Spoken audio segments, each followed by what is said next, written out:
Hi, it's John Denley here from DiaryBooker.com. I just thought I'd record this short video for you today to let you know about an inspirational book that I read in 2012. I went on a charity trip to the Gambia towards the end of the year, and they didn't have any mains electricity in the village that I was at, and so we went to bed pretty early. I took it upon myself to read a couple of pages of a book, and the book that I read while I was there was The War of Art by Stephen Pressfield, which is actually a particularly interesting book because it's all about the art of avoiding procrastination and getting on with stuff, basically. And I have a bit of a problem with procrastination when reading books. So it was very good that I could read a couple of chapters or a couple of sections of the book every night before I went to sleep. Particularly easy because the book is actually laid out in small sections, just like you can see here. And it made it very easy just to pick it up and put it down as much as I wanted to. One of the big lessons I learned from the book, though, is just getting started, which is what I'm doing with these videos at the moment, actually.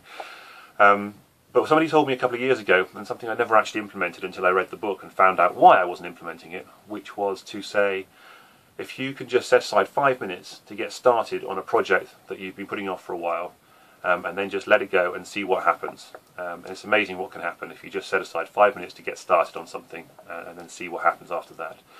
So why don't you try and put that into practice yourself and see what happens if you start something and just give it 5 minutes and don't worry about the rest of the project, just start it for 5 minutes and see how you get on.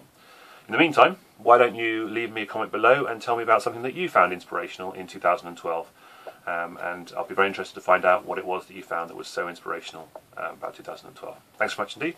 See you soon.